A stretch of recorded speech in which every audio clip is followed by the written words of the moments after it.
What's good, everybody? It's your boy Server Error 405. We are here once again for the Final Four program, and there's a couple things different here. I know your screen got a little lighter this week, but unfortunately, we are going to be without our two Final Four guys. They are on a brief hiatus for at least this week for one of them. The other one will be here next week. But until then, we got two, I want to call them gentlemen, but that's using that word a little bit loosely. So we're going to start with one guy who makes me want to smoke cigars when I look at his Snapchat. We got Tim Hansen. What's good, buddy? Going on, All right. chilling. Short but sweet. Next up, we got a man who, I don't know. He's probably the craziest person that I know on the internet. I'm trying not to say anything insulting, even though his face is longer than watching the movie Dune. What's good, Demented? How's it going, guys? How's it going? All right, and last but not least, a man who hates Philly and Boston more than even myself. We got Bray Dollars. What's up, Bray? Yeah, man. I don't understand. Like, how come like one Philly guy goes and then fucking another one swoops back in? This is something. You can't escape Philly, man. There's always a Philly guy somewhere, no matter what state No, you live you in, you anywhere can't. you go. So we're gonna start off here. I actually almost canceled this topic just because of how poorly my bracket turned out at the end. I was very, very happy last episode last week. And Bray was kind of like the last place guy, kind of shitting on him a bit. Now I'm gonna have to take all the fucking shit now. We're gonna talk about the Final Four. I had Michigan State, and all the rest of the Final Four guys, they had the Final Four pick. So I thought it would be super cool if all four of the Final Four picked the Final Four.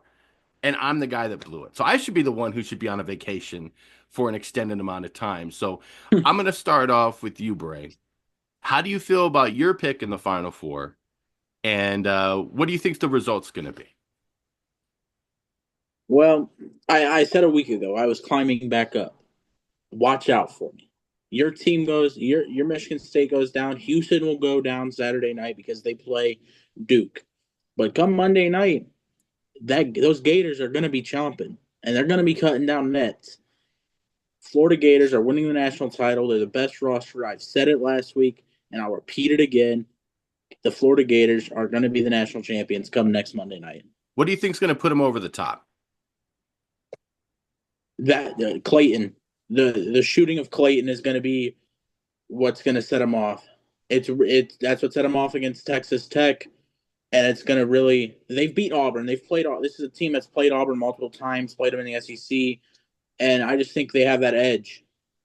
Okay. Joe, what do you think? Listen, you know me, I've repped Villanova, I've repped Penn State, I've repped all the Pennsylvania teams that are not west of the Susquehanna, but this Final Four is going to go to the Devil's Triangle.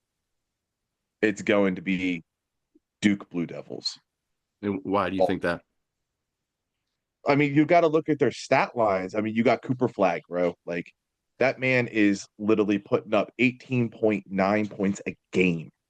And you're talking about like you play college basketball, those that's a lot because you only play in one half of a game. It's only first and second quarter and it's over with. You don't even play the full thing. The man's getting 7.5 rebounds. This man is just all over the place. He's just gonna do it for them. He's going to carry that whole team on his back, and he's going to be the one cutting down that net. Did you do a March Madness bracket this year? But no, I did not. You didn't? Okay. Um, if I've you been would, watching March Madness, but I did not run a bracket. okay. Tim, did you do a bracket? I did do one. Who'd you have? And what do you think about the Final Four now? So my Final Four, I was close with who I thought the Final Four were. I had Tennessee versus Duke, and obviously that didn't turn out as it would be. But I also picked Duke to win, uh, in general, to win the whole thing. I just like the mention said, man, that team is. And watching them against Alabama, I thought Alabama was gonna be the team that gives them the most uh, challenge, but that Duke team, even when Flag wasn't on the court, they were making plays. I was impressed with how they just kept fighting because Alabama for a little bit there was giving them a run for their money last week, but after that, I full confidence Duke is going to win this. Right now, Vondre is just smiling because all he's talked about in the past episodes is Duke, Duke, Duke. That's who he has. Dior, he had Houston, Mm-hmm. so that's who he's really pulling for. So no, so if Duke, let's just say Duke wasn't in it, and I know obviously Bray's sticking with Florida clearly. Does Houston even have a shot, or is there any hope for any other team besides Duke? Because Vondre was saying that in the server that they're just going to run through whoever they play, in the championship. Like they'll get there and it's going to be pretty easy. I mean, what do you guys think about that? Bray? I mean, it's March Madness. Anything can happen. Okay. Yeah, 100%. But the only team two teams, and they play each other in the Final Four. Auburn with Jameer Broome, who did have has a few injury concerns. Obviously, he seemed okay. He played the rest of that Michigan State game. And Florida and Auburn have the size. They have the spacing to compete with Duke. That's what I've said from the start. We're talking about full, complete rosters. The SEC, we don't normally talk about the SEC in March. We're talking about the SEC come January when we're talking about football. And we're talking about two SEC teams potentially going to the national title. And I still see Florida no matter what winning the national title. I think the Final Four will play out great. It's two phenomenal games. Everybody's talking about how bad it is for 4-1 seeds, but it's just two phenomenal games. Because if we had a Cinderella team, they likely would get stomped out at this point. Yeah. I mean, look, my Michigan State, I mean, I say my pick, that was my pick. I'm a USC guy, but Michigan State, they didn't quit against Auburn. I mean, Auburn clearly was the better team, but at the end of the day, like they kept fighting, but Auburn was not going to be denied. It just seemed like even when Michigan was like down 8, they were just going to come back and maybe make it a game towards the end, but then Auburn just splashing threes. It was just, there was nothing that they could do. Exactly. That's exactly what they did against Michigan in the Sweet 16 game. Yeah. Michigan come back, go on a run, bang, 3-pointer, over with. Yeah. So I'm thinking, I kind of, man, I don't know. It's just it's one of those tough games to bet on. So if you're going to do like a parlay or whatever, a couple teams, there's a part of me that I kind of agree with Duke. All the pizza's there. Hopefully Domino's will sponsor us with that. There's part of me that wants to say Duke, but I kind of agree with Bray. I think Florida has that, but then Auburn, I don't know. I'm torn. So Bray's saying Here's Florida. the thing.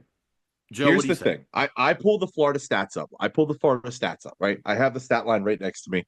I'm looking at it. You said Walter Clayton, right? He's running 18.1. He's very close. He's very, very close to Coop, right? I'm just gonna pick Coop on the fact that his name's Coop because Cooper DeJean. I'm just gonna do another Philly reference there on you.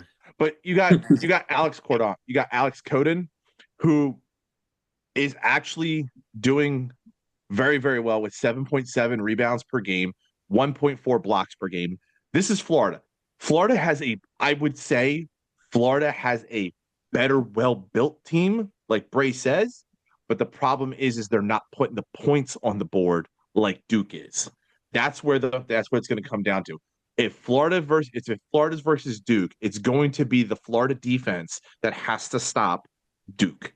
And that's the only way this game's going. They're not going to be able to outshoot them. They're not going to be able to put the points on the board. They're going to have to be able to stuff them at the boards. That's where it's going to be. They're going to have to stuff them in the paint.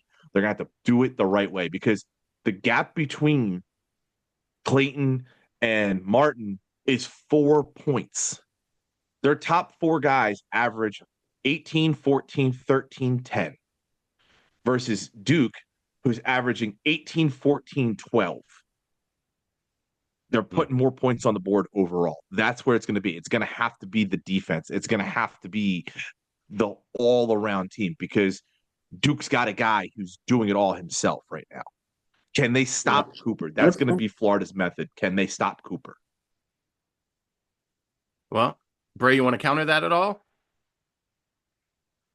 I mean, Joe's right in that aspect. It's gonna come down. He's 100% right. It's gonna come down to defense. What do we always say? No matter the sport, defense wins championships.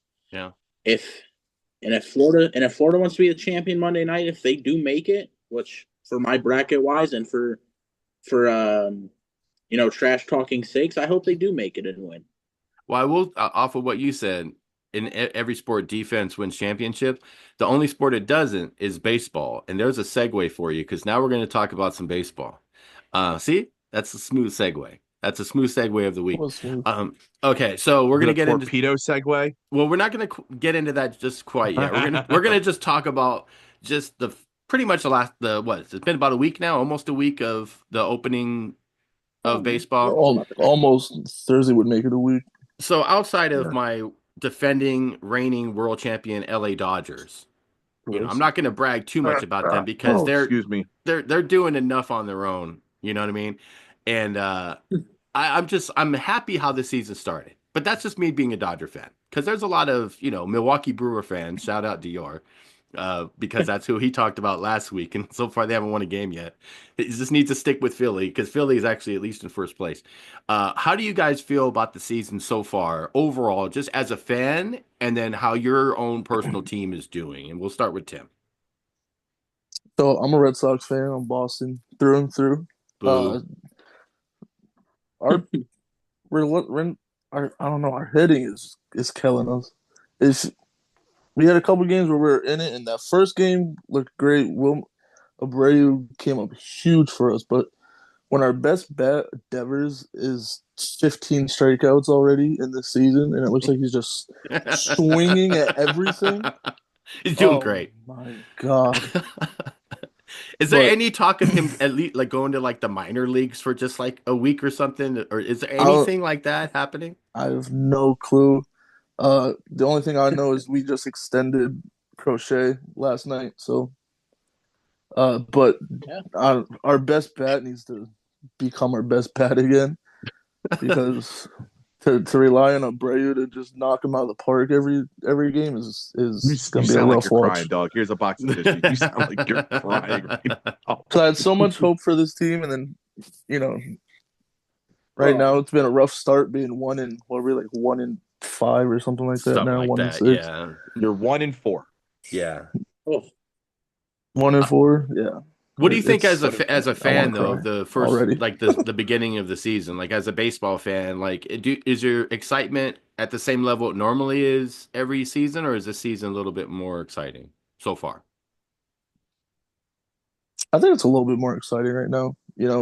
Our team finally, speaking as just like a Red Sox fan, team finally decided like go out there, spend money, even just get guys that because our biggest need was pitching. So we got guys like Crochet coming in, Bueller. The excitement was there. Now we just gotta hitting wise. I'm gonna stress it more. Just hitting wise, we gotta get better because pitching for a while would do well, and then eventually to just if we can't score, we're gonna not be in those games long. Okay. Bray, what do you think about your Cleveland Indians and the season so far? It's 50-50. The couple nights we've looked good. There's some days we've looked rough. The other day I'm watching Emmanuel Clase just fucking clocks Jonathan India with a 99 fastball on the jaw, and I'm like, come on, man! Like you're the best. I've been boasting about this guy being the best closer in the league, and you're out here hitting players. But I think it's gonna be a good season. We had a rough night against the Padres last night. But I think we're gonna get on the right track with that. I need us to win so I could brag to Tyler. I can't let him run his mouth. But overall, now my biggest knock on baseball, and especially because I'm newer into the sport, was there wasn't many fun plays, and with how the offenses have looked, it's so fun watching just home runs cranked left and right and just nasty hits. This is what I wanted to see. I want offense. Okay. And Joe, obviously that's your team. How you feeling about them? I know they're first place. And have you been watching any of the games so far? You can't you can't not watch baseball right now with the news going on. Like how teams are just like Bray said, are just cranking numbers, like cranking points out there right now. You cannot like not want to turn off the TV. Like we come from the steroid era. We come from the Yeah. betting era. We're kind of older. We've seen baseball when it was different growing up through the aches and pains of it all, even though it's one of America's oldest pastimes. We've seen the variations of things going through where people would just absolutely just crush home runs left and right. And that's because they were juicing. But now we've we've come along with this new we've come along with new technology that's made baseball better. That's pretty much why baseball is getting better and is moving up as one of the better sports, one of the favorite pastimes again, is because we're allowing technology, we're allowing a new era to come into play of baseball. And my team is not on board. My team's not on board. Why we might be first in our division, we're not on board. We're not on board with this stuff. I mean, we have a I will Aaron Nola, since the pitch clock has come in, I think is one of the worst pitchers in Philadelphia history coming in because he can't handle the pitch clock. While he is a great pitcher, he cannot handle the pitch clock. And some of the rules with the pitch clock have really screwed over good starting pitchers. Um, none of us are using the new specialized, none of our players are using the new specialized bats. And I know that's going to go into it deeper, but but we still have a very, very volatile team running around with the old school method. Kyle Schwarber knocking dingers, bro. Once Trey Turner comes back from his injury, he's going to be blitzing around, and they're probably going to toss up the roster to make it where it's more like I don't think they should put Schwarber first. Schwarber's our DH for anybody who doesn't know, and he's the one who just cranks out starting home runs. And sometimes that's not the method to go.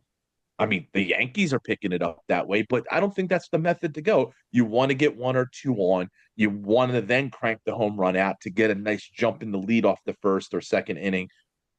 And teams aren't doing that no more, but they've changed with the development of the new technology, and that's what's making baseball great again. Kind of just want to go back on Non-political what term. kind of like what I want to say. You mentioned that they're first place. Not really know. I honestly in that division, the division's pretty weak actually.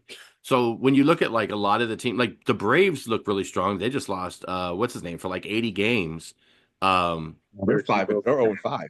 yeah, they just lost him for 80 games because it's fucking he's taking it back to the 90s because you're mentioning all the fucking PD all the fucking steroids. He's out for 80 games. So and that was a great era too. And a lot of people don't really understand like even with the steroids, I've always said this for years. And this is why Barry Bonds is to me like if not the greatest, one of the greatest baseball players ever is because you could take all the juice you want. You still got to hit that ball. So that and at the end of the day, hitting a Mm-hmm. baseball is the hardest thing to do in any sport. Anyone can catch a football, anyone can hit a hockey puck, anyone can dribble a basketball and shoot it. Not anyone can hit a fucking 95, 100 mile per hour fastball at all. Go to a batting cage and see if you can hit a 100 mile per hour fastball coming at you straight at you, I knowing don't it's even coming think they at you. make batting cages that hit 100. I think the top speed at a batting cage is 70, Nah, they maybe got 80. they got Yeah, to I think the top is like yeah, I think it's like 83 or something like that. I don't know. On the West Coast, they have some. Maybe I've been out of the game for too long, but either way, some people can't even hit 80. But this is a pitch going straight at you, knowing where it's coming from. This pitcher is trying to trick you with how the fastball is going. It might be a high fastball, low. You don't even fucking know. So just all of that, that's the hardest thing you could do. So steroids or not, you still have to have the ability and skill to hit that ball and hit a home run. Some people still have warning track power and they're on the juice. They don't, you know what I mean? Like that's just Mhm. part of how people are built. They don't have that upper body strength. They're strong, you know what I'm saying? But that era of Bonds and McGuire, Sammy Sosa, all those guys, that home run chase with Sosa and McGuire, that was just great in baseball. It sucks that, they were juiced up, but you know what? Juice them up now if we can get that shit back. I want to see fucking 80 home runs, 100 home run players. You know what I mean? I You want to see that imagine, era. you imagine someone juicing with a torpedo bat. Oh my You God. might knock it into the next stadium. Yeah, you're gonna, dude. That's another segue. This is an episode of segues. We're just gonna get right into the torpedo bat. From what I read today, and I'm very careful on the things that I was reading today because it is April Fool's Day, so I've been very careful on a lot of stuff Mm. that I've been seeing. But from what I've been reading today is that the torpedo bat is going to be used by other teams, and also it was used last night by that player in Cincinnati. Can't remember his name. Ellie De La Cruz. Yeah, De La Cruz. He used it, He's and been he using like it since the 7 beginning. RBIs. Well, he had 7 RBIs last night. So Oh yeah. I don't know if he's been using it from the beginning, but I know it's a legal thing to use. Any team can use them. So my question overall is, do you personally like them? Do you think they shouldn't be used? What is your overall thought and opinion on the torpedo bat? Bray, we'll start with you. The list got I bigger. think I think it's fun. I think, and it's what from what I've read is it's just something scientists came up with a way to do mathematically that a batter that hits with a certain part of the barrel to move more wood into that part. Yeah. And it's perfectly legal. Like all the measurements are still the same. But I think pitchers, we gotta find a way to help these pitchers out. If we're gonna be helping batters out, we gotta help the pitchers out some way. Make the ball smaller. Be tougher to hit. Shrink Wiffle the ball. ball. Yeah, they just use a fucking golf ball. See how they do it then. What do you think, Tim? I like it, especially if it's gonna make the game more exciting. And like Bray said, they're not doing anything illegal. I I compared it to how everyone was complaining how the Dodgers were getting all these players, and everyone's like, "Oh, they're cheating." They didn't do anything wrong. I like it. I heard I saw somewhere that maybe like the Braves ordered some of the bats, or they're looking into getting some of them. Yeah. If it's gonna make the games more exciting, I'm all for it. So I Yeah. love baseball. I fell out of love with it for a little bit. I've gotten back into it because of the last baseball classic. Imagine the baseball classic with those bats. Something like Otani Oh teeing my off with one of God. those bats. Oh my goodness! Well, the I'm Dodgers, I'm from all what I for it. read, we're supposed to be getting them too. So, we already That'd be have. nuts. I was looking at the standings, and you could correct me if I'm wrong, because the Yankees have the most runs scored, but the Dodgers are right By a there. mile. Well, no, not by a But you've mile. also No, no, also played more games. That's the difference. that's the part that I'm getting to. The Dodgers and Yankees have about the same amount, and the Yankees have played fewer games. You know what I mean? We're 6-0. So it's like the Yankees, I think, are 4-0, I believe. So 5-0 as of Yeah. last night. 5-0. Okay. So they've played one more game than us, and they have about the same amount of runs scored. They're just fucking going crazy right now. Oh, So I'm sorry. Yankees are 3-0. 3-0? No. Really? I have a stat line right. I just pulled up the standings right here. Okay. That's even scarier. 3 games, and they have the same amount or maybe more than the Yeah. Dodgers. And the Dodgers have played 3 more games. That's insane.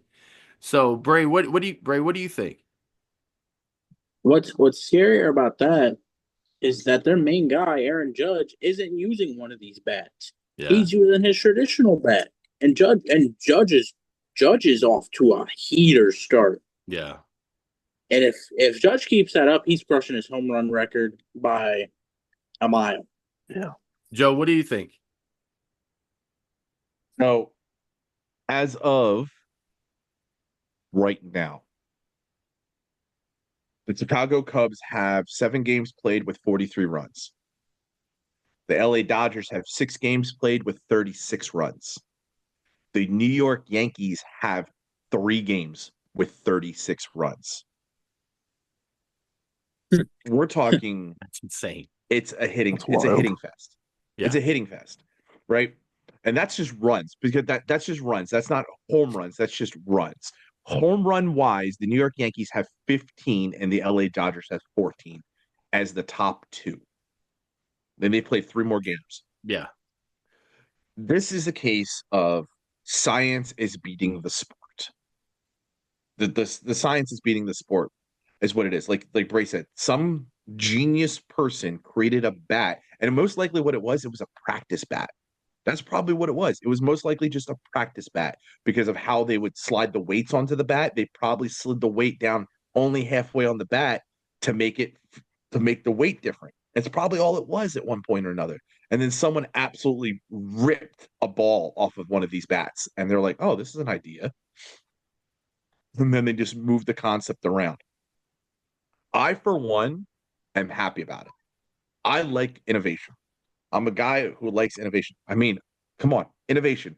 My football team has a move that's possibly being banned as of today.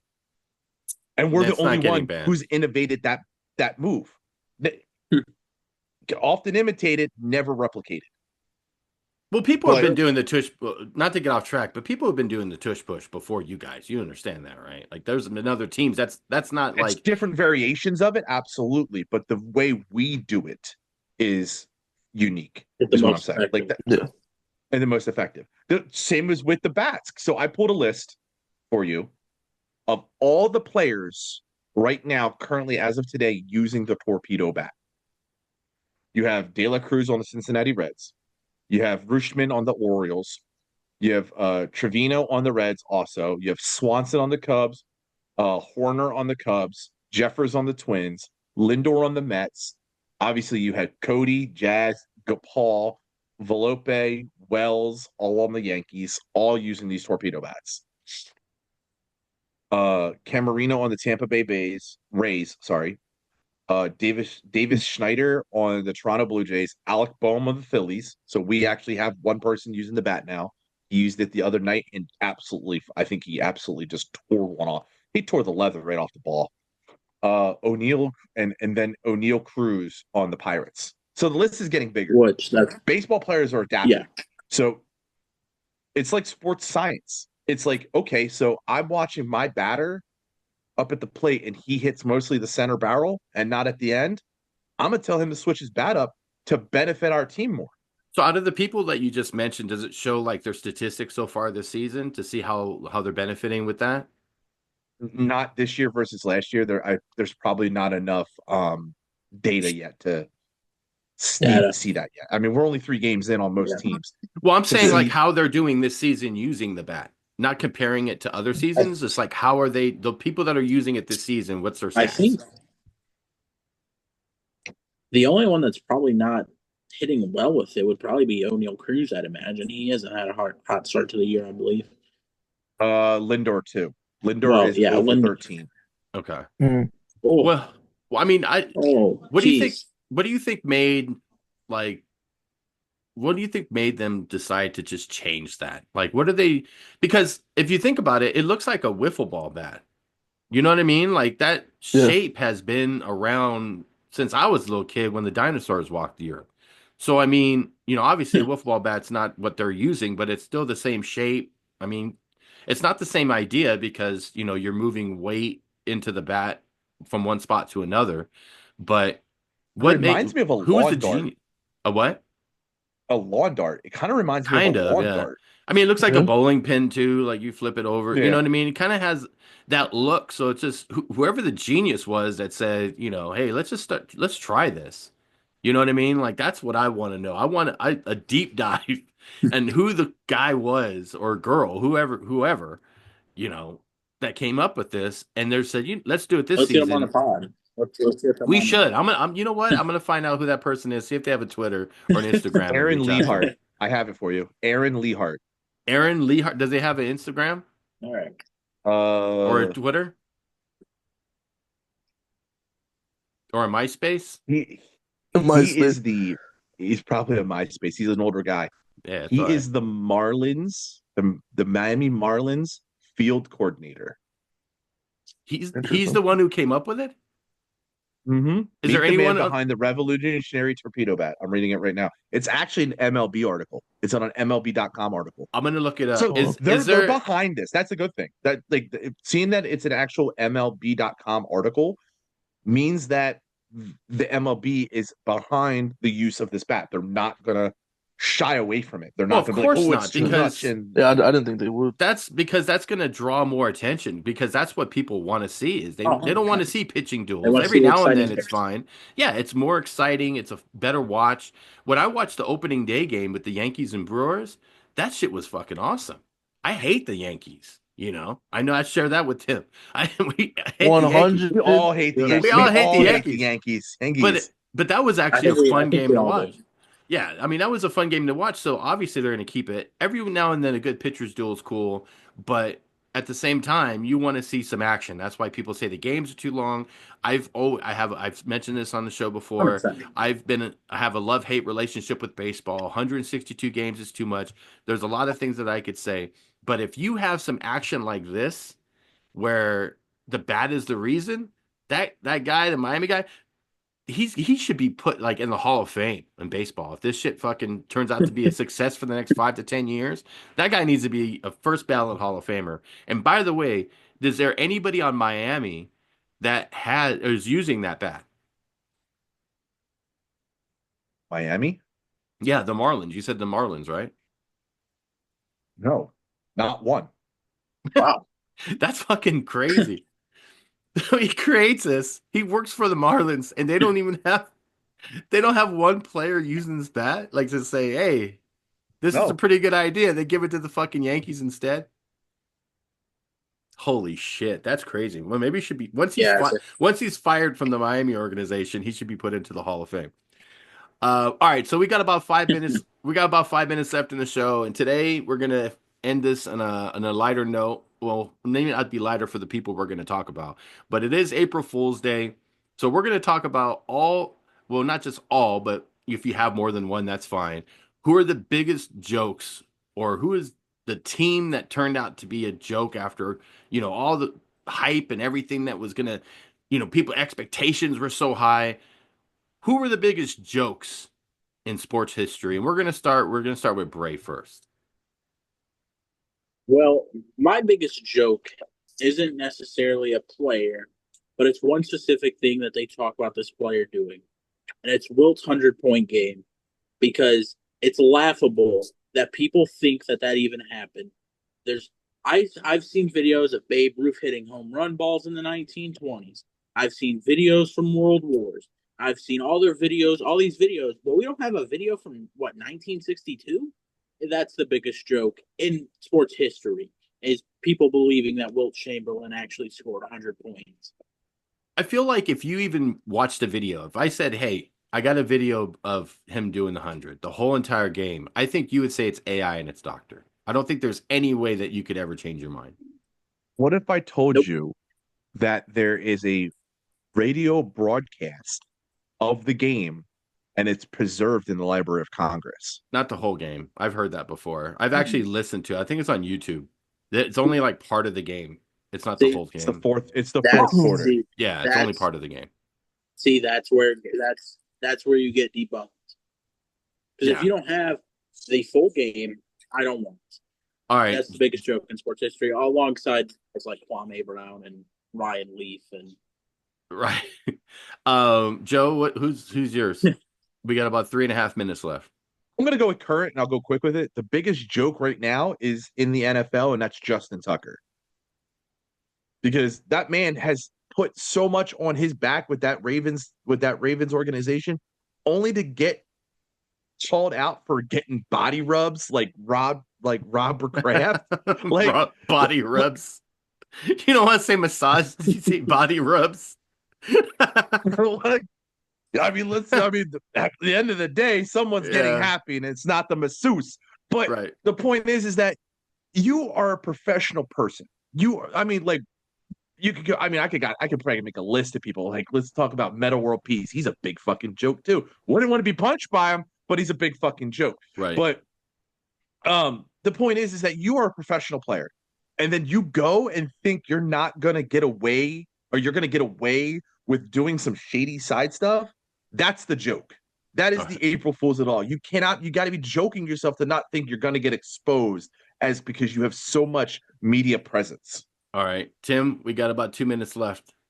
My pick is one of my own teams, and it's the Bruins. Because 2 seasons ago, this team broke some regular season record, and the minute they said we're going for it, I was like, it's going to end up horribly. And 2 seasons later, look at them. They're not the same team. Like these Bruins, just heartbreaking. It's a hard watch. Like no, 2 seasons later, like, they're the best team in the league. To now, like they can't play defense. Okay, it's rough as a fan because they had all this hope of championship aspirations, and now there's just garbage. all right. So, with that, I'll say go Kings. Mine with about a minute left. I was gonna say Ryan Leaf, but I'm gonna go with Jamarcus Russell. That dude, he had so much potential. Even though he went to that joke of a team, the Raiders, he's still. I thought he was gonna be one of those guys. You know what I mean? But he turned out to just be more into the fame of being a quarterback, and that's if you look at the worst quarterbacks in NFL history. You'll see the Leafs and Russells. You'll see a lot of these guys that had so much potential. We got less than a minute. I know, Bray, hold that thought. You're also on mute. I'm going to end it with that. It's a shame seeing a guy with that much talent just be done. But thank you guys for being a part of this, for stepping in. Joe and Tim, we do appreciate it. Thank you guys for watching like always. We'll be here next week with some more sports stuff to talk about. Make sure you like and subscribe. Tell your friends. Share this content. We're trying to get out there. Hope you guys have a good rest of your day. We'll see you next week.